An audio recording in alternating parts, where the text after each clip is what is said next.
All right, let's welcome back to Straight Fire, one of the top gambling guys in the country. He's based out of Vegas. He's with Fox Sports Radio. He's on everywhere. I mean, he's doing podcasts all the time because he's got such great content. Bernie Fratto. Bernie, how you doing, man? Jason, thanks for having me. This is our fourth year in a row. It's kind of become Yeah. a NFL Eve ritual, as it were. Oh, yeah. I'm super geeked for week one. Now, the problem is controlling myself. My urges are to fire on every game. I gotta take on every game. I got money on every. I don't. I'm trying to slow my roll. I don't know if we should start with. I'll give it to you. Do you want to start with your best bet of the weekend, your best side, to whatever, or do you want to just go start with tonight's game, Cowboys-Eagles, and then move forward to whatever you like? As Yogi Berra might say, we have different similarities because I was chomping at the bit to give my best bet of the week, and coincidentally, it involves the Dallas Philly game. Oh, And boy. what's been great about our combos over the past few years, I usually give at least one head scratcher. But I'm 3-0. Like, bro, are you serious? Believe it or not, Jason, my favorite bet this week, and it No. falls under the divisional dogs in week one. No, Bernie, you're going Cowboys. I'm going Cowboys plus 8.5. Oh my gosh, I'm in trouble. The No, no, bets are not in the account. That's not good. Cowboy. Wow. What are well. you Listen, seeing that I'm not? well, it's a spot play for me. You got a couple. You've got technical factors lining up with fundamental factors. 88% of the handle, 77% of the bets are on the Cowboys. Now, check that, I said that wrong. On the Eagles. Yes. And, like me and my buddy Crackman like to say, when the ball's in the air, I want to be on the side of the books. But here's what's interesting about this game. Philly is replacing a lot of pieces on defense. Yeah. And they're going to have a couple of young corners, no more C.J. Gardner-Johnson, no more Darius Little Play Slay. The bottom line is this. This is one of those oddball games where there's no pressure. Play with house's money. Brian Schottenheimer, I've heard, has installed some interesting wrinkles. I'm not a Dak fan by any stretch, but he's good throwing on the move. And George Pickens is going to help this team, so he's not so CeeDee Lamb conscious, right? And so, without being too long-winded, when you add it all up, divisional tilt, Super Bowl champ coming back, and there's, Jason, we've talked about this for years. This is kind of what got our relationship going. Divisional dogs, week one. If you bet them blindly since 2014, 72%. There are 8 matchups of that nature this year, and if they're over 6 points, the percentage goes up even higher. But I've done some more research. What if I told you the home field advantage week one is almost out the window in the NFL? Going back 5 years, actually going back to 2019, week one home favorites are 41-53 against the spread. So you're laying a big number. It's been all kinds of steam on Philadelphia. I like Dallas. They're going to score points this year. Yeah. They're actually going to score points this year. And it's what I call a quantum physics here. No one cares about them. No one thinks you're going anywhere. They're going to probably win 9 games. They won 7 games last year with that Michigas they had, Barney Rubble on the sidelines. And I know they're going to miss Micah Parsons. How could you not? But they stunk with him, and they were 3-3, Jason, in games without him last year. So I really like the Eagles Thursday night. That's the side I want to be on. Wait, Cowboys. What is wrong with me? Yeah, it's fine. Listen, the excitement, trust me. I haven't been drinking. You're right about the excitement. They've done studies on this, gamblers. We all get high making the bet. Yeah. More so than actually winning the bet. 100%. I totally agree. Now, this did open at 7. I think it here we go. It ticked it down to 6.5 briefly before the Parsons trade. Did you see that? I mean, you could see the board like light up, and now it's back to 8.5. Well, I would have liked it at 7. I wanted to see what happened, and sure enough, all kinds of Eagles money has come on just because of Micah Parsons leaving and probably just Cowboy hate, right? But like I said, I like it. I think it's a value play. This feels like a 28-24 type game to me. I think you're going to see a nice little shootout, and the Cowboys are going to be able to score points this year, my friend. Yeah, I got my son to draft Dak Prescott in fantasy because I do think you're right. The defense is weak. A lot of chuck and duck late with Pickens and Lamb. Let's move to Friday. I think it's Sao Paulo, somewhere in Brazil. But it's Kansas City and the Chargers. Chiefs open 2.5, slightly juiced 2.5, and now it looks like it's 3 pretty much everywhere. Looks like maybe it's headed to 3.5. Let me ask you about this. So Obviously, we know that minus 110 is pretty standard. Minus 120 is some juice, but like Pinnacle, as we record this, is minus 2.5 Chiefs, minus 132. So essentially, that's a slightly juiced three, is it not? Well, it is. What Yeah. they're basically saying is this. What Pinnacle is saying is they've taken a lot of money on the Chiefs. They don't want to run it to three because they don't want to get middle or sided. So someone can come back on three with the Chiefs. So a professional can come back and do that. One of the things to know, just a quick tangent here. When a book posts the line, especially here in Vegas, I hear this all the time. Well, Vegas says this, Vegas predicts that. We're not in the prediction business. Vegas is not in the fortune telling business. Vegas is in the minimize risk, maximize profit business. So they put up a line that becomes a market line. When the market speaks, they'll move either way because they want to create as much equal action on both sides. So what Pinnacle has done is they've obviously taken a lot of money on the Chiefs, but they're not going to run it to three. They'll just juice it up to a higher price so they can get the best of both worlds, as it were. I mean, there's just no reason to go against Reed and Mahomes in September in week one. Like I don't need to do that. I can enjoy this game. I can root Chargers, but I don't need to. For me, I don't need to bet this game, and I certainly not betting on the Chiefs. Right, it's a neutral field. It's a stay away from me. I've actually seen some 3.5s out there. Shop around. There's 97 sports books here in Vegas. There's apps everywhere, right? Get your, find your best deal. You're a consumer. Get your best deal. There are 3.5s out there if you like the Chargers. For me, I'll sit back, have my favorite beverage, watch the game. It does fall under the one of the 8 divisional dogs, week one, but it's in Brazil, neutral field, odd line. You just don't know. I do think the Chiefs are going to be very good this year. Okay, I'm not saying they're going to win 15 games, but I expect them to win that division. I think they're loaded, and I think they're loaded for a bear. I say that as a verb, not a noun. What I mean is I think they're really motivated into this year based on how the Super Bowl ended, and I think they got one more in them. But I'm not going to touch that game. So New York Giants Sunday, they were a 7-point road dog to Jaden Daniels and company. Remember, Jaden Daniels was awesome last year. Unbelievable fourth down stuff. Great comebacks. But now laying 7 at home. I know the Giants stink, but that defensive front is going to keep them in games. The number has gone down from 7. I see a 5.5, 6. I think the play, if you are interested, the New York Giants is not a bad side here. It's an excellent side. Now, I liked it at 7. I played half a unit on the Giants at 7. They're actually one of my surprise teams this year, Jason. They're 22-1. They're 22-1 to win the East. Every year, by the way, since the divisions realigned in 2002, we've had at least one, except for 1 year, team go from worst to first. Now, I'm not predicting the Giants are going to go from worst to first, but I am predicting they're going to be very competitive and they're going to be a surprise team. Here's an oddball statistic, but I think it matters. There's only been 7 teams in the last 17 years that outscored their opponents in the preseason by 60 points or more. Of those 7 teams, 6 made the playoffs and averaged 11 wins in the season and during a 16-game season. The Giants did it this last year. Of those 7 teams, Russell Wilson played for 2 of them. Currently, he's a starting quarterback for the Giants. I think the Giants under Brian Daboll are going to be competitive.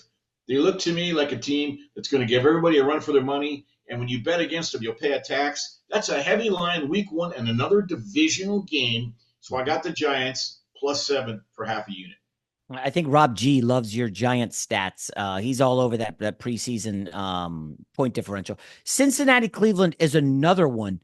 Yeah. Cincinnati was laying. By the way, I don't know where you go for yours, but I go to the donbest.com site, and they basically, you can just, Caesars, Sportsbook, Circa, whatever, Pinnacle. It's a great and you can look at where things have gone. So this one opened Cincinnati minus 6. It's down to 5.5, depending where you are.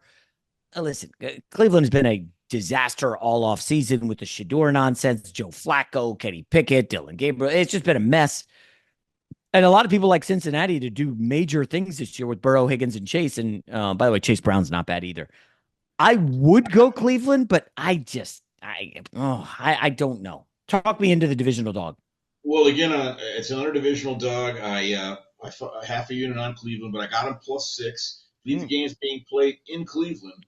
Now, Cincinnati has been a notoriously slow starter the last 3 years. They're telling us they're not going to be that this year. Why? Don't tell me, show me, right? That back door is going to stay open. And I think Cleveland, week one, and one of the reasons divisional dogs are so good week one is because teams start at full strength. Both teams are 100% healthy. They're still optimistic. Depression hasn't set in yet when you started to lose games. Coaches have months to prepare for in game plan, and there's more familiarity with the division. So Cleveland can hang around in that game. By the way, I digress for 1 second. One of the reasons I like Dallas, Brandon Aubrey can make field goals from the parking lot. So anywhere, some of their drives, they're going to end up with 3 points, and so those sort of have a way of adding up when you get 8.5 points. Same situation with Cleveland. They're not that bad. 2 years ago, they won 11 games. Last year, complete dumpster fire. We saw what happened. Week one, divisional, interstate divisional rival, by the way. That, again, feels to me like a 21-17 type game. It's going to be a wrestling match. Yeah, that's an interesting one because, like, if you're scripting an opponent for Joe Flacco to start against, it would be a bottom 5 defense. I know they have Trey Hendrickson still in Cincinnati, but they don't have much else. They couldn't stop anybody last year. Even backup quarterbacks had their way with it. So I do think Cleveland can be spicy in this spot. It's just like, it's one thing to go against Jaden Daniels. It's another to go against Joe Burrow. I personally like Burrow. I think he's freaking incredible. So it's tough for me to lay it, but I'm probably going to have in some way, shape, or form money on Cleveland. Let's see, another divisional matchup. Tampa favored in Atlanta. I like the Falcons a lot this year, probably irrationally so. This was 2.5. It's still 2.5. Falcons had a big injury that not a lot of people are talked about. This right tackle, which, because they have a lefty quarterback, essentially is your left tackle. And he's out for the season. I do like Atlanta here in this spot at home. I'm bullish on the Falcons this year. What say you, Bernie? If this game was week 8 or 9, I'd probably really like Tampa Bay, but it's week one, so I do like Atlanta. They're breaking in a new offensive coordinator here in Dallas. Yep. Big loss with Liam Cohen. Some of the rod trees he ran. If you remember, that was one of your head scratchers last week. I thought the bet of the month was week 2, Tampa Bay at Detroit, getting 7. They beat him outright. Liam Cohen, people know who he is now. He's got a head coaching job, right? I love this Atlanta team. The only unknown factor is how will Michael Penix be now that they got him on film. But Atlanta plays ball in all 3 phases. Again, they're getting points. You can't go against the divisional dog week 1 trend since 2014. If history prevails, you're going to win 5.6 of those 8 games this year. If you win 5 out of 8, well, you can make as much money as you want to make. So light lean to Atlanta here. So the problem is with the divisional dog theory, I really like Green Bay at home. So I went to Vegas to sign up for Circa, and I bet 2 week 1 games. Packers and Falcons. And I the whole, hey, Detroit, they lost the coordinators. I don't think the Detroit defense is any good. The last time I saw them, they got their teeth kicked in by Washington because Jared Goff couldn't do anything. This was before the Parsons trade, but I like the Packers a lot this year. Are you riding with Detroit in this? Well, this is a really tough game for a lot of reasons. You mentioned the 2 coordinators gone. I'm still plugged into Detroit. They've kept the same terminology, the same system. Everybody forgot. So I don't think it's going to be as big of a drop-off. Are they going to win 15 games? No. But I think they're going to be 11-6, maybe 12-5. They've had Green Bay's number. The past few years, they've rode Green Bay like a stick horse. And I think you got a situation here, a lot of pressure at Lambeau Field, week 1. Jordan Love, I like the guy a lot. He's turnover prone in big games. The Lions are healthy again. They're really revved up. I know I'm giving you kind of a lot of pablum here. This is a tough game to pick because it's opening day and it's a divisional game and it's at Lambeau Field. Gun to my head, I'd probably roll with the Lions, but I haven't done anything with it. The Lions, you're right. They've won 5 of 6 in this series. Last year they won by 10 and 3, and then the year prior 14.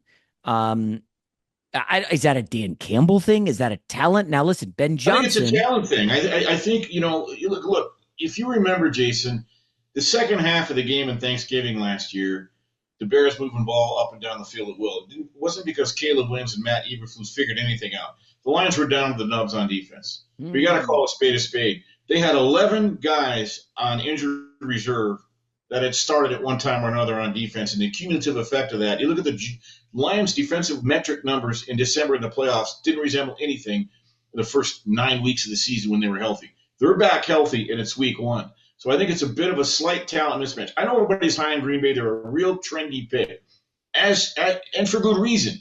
But in this spot, I think you're going to really get max effort out of the Lions, just like you did 2 years ago on the opening night at Kansas City when they pulled it out. Remember that game 2 years ago? Yeah. Sorry, go ahead. Finish up. Sorry. The week 1 Thursday night game 2 years ago when they went to Kansas City and pulled it out. That's right. Game. Yeah. Now, if memories are like that game to me, and you know what? Everybody's writing the Lions off.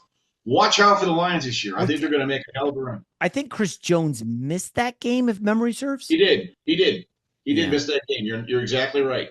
I think Travis Kelce might have missed it too. Yes, good point. But they went in and got it done. You play who gets off the bus. You can't, So. Yeah, you can't. No excuses. Play like a champion. I do like a Wedding Crashers / Notre Dame. Rule number 86. Was it rule number 76 or 86? Yeah, I think it's 76. Good call. Yeah. Good call. I do like a big favorite, Bernie. I'm sorry. Yeah. Arizona Cardinals -6.5. And again, this is kind of narrative driven. The Saints stink. I mean, you look at any metric, they're like 32 in talent, arguably the worst starting quarterback in week 1. New quarterback, new head coach, and Kellen Moore. And I like Arizona. If you like offense, I mean, you look at Harrison, McBride, and Connor. That trio is, I would say, top 5 in the league when you look at wide receiver, tight end, and running back. Kyler Murray just shows up. Remember, Arizona pulled a big upset last year, week 1. I forget which game it was. You have a better memory than me, so you might remember it. But Arizona had a big upset in week 1. I like them to make a big statement in week 1. Your thoughts? Yes, we're in total agreement there. I love what Jonathan Gannon has done with this team, with their culture, with their defense. And as long as Kyler Murray is healthy, this is going to be another surprise team. Do I think they're going to win the NFC West? Probably not. Do I think they're going to be right there fighting for a playoff spot? Probably. Listen, somehow Spencer Rattler won the job. That offense couldn't score in a women's prison with a fist full of 50s. John, this feels like a 27-10 game written all over it, Jason, honest to God. Yeah. So I made the line 9. I think you're solid. Listen, every now and then you just see a solid mismatch, okay? And one of the misnomers in betting is, pros don't just bet dogs. They'll bet favorites because sometimes you get a bargain on a favorite. And I think this is a bad line. It's a market inefficient line. People don't know how bad the Saints are yet until the season starts. They're bad. Yeah, they're bad. And so I think, you've got wait, I just lost my train of thought. The bottom line is home opener, they'll be all fired up. I feel like they beat them by 10 or more. So quick correction on my part. I said the Cardinals won in week 1. They did not. They covered. If you remember, they were at Buffalo. They were a 6.5 point dog and they lost by 6. So Arizona covered, in week 1 last year. Little correction on my mistake. Jonathan Gannon can coach. Yeah, and then they came out the next week. Remember they smoked the Rams 41-10? Yeah. It was like, they were 6-4 midseason. They just could not figure out the Seahawks last year. Kyler Murray just has to stay healthy. And they need to get Marvin Harrison Jr. more involved, which they will. Let's see here. What else we got Sunday? Well, I don't know. Ravens, Bills. That's just a game. I'm not betting that Sunday Night Football. I mean, maybe I can find a prop. It's a great game. I don't see how there's an edge. Light line. It's a nice, light, cozy line at home for a good Buffalo team. There are better games on the board. This is one thing I'll give you top credit for. You don't have to bet every game on the board. Yeah. Well, so you want to. Find your spots. One of the biggest things to get bettors into trouble is money management. Okay, bankroll management. Protect your bankroll. And that means the amount you bet on games and not chasing and not having to bet every game just because it's on TV. This is Sunday night. This is one of those chase games for people who lost, right? If you have a hankering, this might be, we haven't talked about this yet, might be a good teaser to tease Baltimore up and pair them with someone like Seattle at home where you're crossing the key numbers of 3, 4, 6, and 7. You get, right, Seattle's a real trendy pick. I like the Niners this year. I think they're going to be I think they might win that division. But the line is now down to 1.5. It was as high as 2.5, I think, when it opened at Seattle. So you find a dance partner with Baltimore and ride it as a teaser. That's not Just bad. Now, you said teaser, and my mind instantly went to Denver, Tennessee. 8.5, Denver down to 1.5. that's an Um, excellent one too. I like to, everybody knows with teasers, you want to go through 7-3 or either down or up. So Denver, I'd love to get Denver down to 1. I mean, I think they're okay against Cam Ward in the opener. Mark Sanchez was on Oh the God, herd. that's another thing. Rookies starting week 1 in the NFL, fading those rookies. Oh my goodness, it's money. It's money. Yeah, I forgot about the rookie starting week 1 and then altitude. But Mark Sanchez was on the herd and he's calling this game. And, we're talking and he's like, yeah, I'm so excited to go out there because you read a bunch of stuff and and I think everybody knows Tennessee. Like, listen, man, it isn't just basic 101. Patrick Surtain, I'm going to follow around Calvin Ridley. Who else is beating you in Tennessee right now? They're number 2 guys like Van Jefferson, you know? The tight ends aren't going to be able to do jack. Denver has great linebackers. And I like Tony Pollard a lot this year in fantasy, but he's going to be running into a brick wall. So I like Callahan. I like Tennessee this year. I just don't like him in the opener. Any thoughts on that game or too big Yeah, of a yeah, spread? you're starting. Good on you. I knew that. I was going to bring it up. Cam Ward, rookies traditionally in the NFL struggle in their first start, but when they start week 1 on the road, it's a playoff type team. That's a recipe for not good. I don't really want to lay 8.5 right in that game, but you tease that down to 1.5. That's a nice cozy number. What Sean McVay and Bo Nix and company did last year in Denver was not a fluke. They're for real. So Tennessee could be in for a very long day that day. Um, But Help the me only out reason we here. brought that up is because Buffalo, Baltimore. If you're taking a look at a teaser, by the way, don't even think about taking Buffalo to teaser. You never cross over 0 in a teaser. Never, ever, ever, ever. Don't think about it. So the only side there is to tease Baltimore up. I don't know. Miami, Indy, I don't really have anything there. I'm a little surprised that Miami's a dog, but two good offensive minds feels like a nip and tuck game. But Jacksonville, Carolina is interesting. I'm irrationally high on Liam Cohen, as you said at the outset, and Trevor Lawrence, Travis Hunter, Brian Thomas. I think this offense is going to cook. I just don't know if this is the year for Bryce Young. So I like Jacksonville, but it seems like that might be the most public play on Sunday. I had not heard that. I have to look into that. I like what Bryce Young did, and again, I don't think that was a fluke. It Oh, just took him a little bit of time. He plays the position with his eyes. It's a stay away game for me because you can make a case for both sides. The line's probably about right where it should be. I just think there's better games on the board. But to the larger issue, I think Bryce Young's going to have a good year. yeah. All right. So, Bernie, big picture, we can wrap up. I'm just curious where you think this NFL season heads. Again, last year, nobody had Denver going to the playoffs, right? Nobody had the Eagles smashing the Chiefs. I don't think many people had Washington being in the NFC Championship, much less the playoffs. Every year, we get some wacky, crazy shit. Do you have anything that jumps off the page for us? Yeah, I actually think I had to think long and hard about this, but I actually think the New England Patriots are going to make some serious noise Ooh, this okay. year. They're not going to unseat Buffalo, but it's not a zero that they make the playoffs. Every year, typically 6 teams who made the playoffs the year before don't the following year, and vice versa. The Pats have the easiest strength of schedule in the entire AFC. The Hmm. easiest. You've got a renewed culture and a completely revamped roster. You've got Drake May in his second year. I expect big things out of him. And I like what Mike Vrabel's no nonsense approach is doing there. They get the Raiders week 1. Don't buy into the Raiders hype. I'm sorry. I just cannot buy into the Raiders hype. Every year, oh, Raiders, this team's ready to win. By the end of September, they deflate faster than a Tijuana breast implant. So the bottom line is this. New England will start out 1-0. I think they're going to be very competitive. I think the Niners, I don't want to limit to the Niners win that division. They'll be the last to first team that does it this year. Again, they've got the easiest strength of schedule in the entire NFL. Defensively, they bring back Robert Saleh back. I'm hearing good things. You still got star power and Nick Bosa, Fred Warner. McCaffrey's back healthy. Brock Purdy's better than I think he gets, way better than he gets credit for. And I like Shanahan. I look for them to bounce back. So crazy. Maybe New England could be considered crazy. I'll just jump right to the chase. I think your Super Bowl is going to be Buffalo and Detroit. I really believe that. Ravens and Eagles are really the trend. Detroit? Yeah, Super Bowl. Wow. I haven't heard anybody say they're going to the Super Bowl. And who are they playing? Buffalo, and I think Buffalo will prevail. The game will be in San Francisco. Buffalo's had their number. Detroit was really good 2 years ago. Buffalo went in there on Thanksgiving. They've gone in there a couple times. They just have their number. But yeah, I think it's finally Buffalo's year.